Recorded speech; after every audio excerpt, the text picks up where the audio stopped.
So a very tropical air mass in place, creating an excessive heat warning for the TV6 viewing area. So we do have that first alert day continuing until 9 p.m. for the excessive heat. Heat index could be 105, 110, maybe even as high as 115 degrees. Also, we're tracking the storms this morning, mainly east of the TV6 viewing area now, but we still have a couple of showers there on first alert live Doppler radar.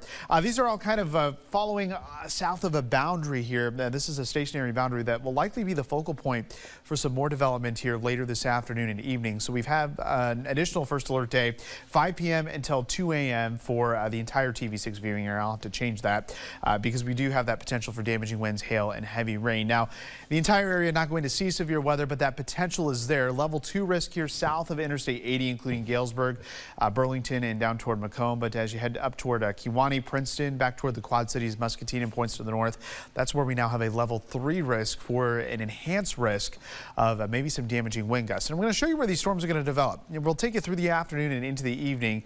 You'll notice we'll see a lot of sunshine with that southwest wind. That's going to really heat those temperatures up. But notice here by 6 p.m., this is, of course, the start of the Junior Bix. We have storms developing north, but here in the metro, Davenport, going to be really good for those kids, or really dry, I should say, just very hot. And then those storms do continue to track south. Now, this could end up being a big line of storms that have the potential for 60 to 80 mile-per-hour winds. I'm going to be honest with you.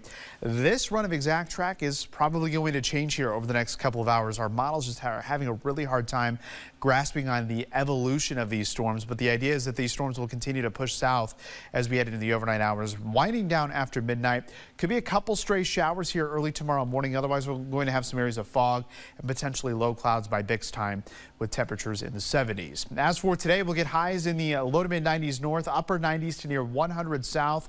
And again, we are going to be talking about some cooler temperatures this weekend. Still plenty warm for this time of year, seasonably warm with highs in the upper 80s.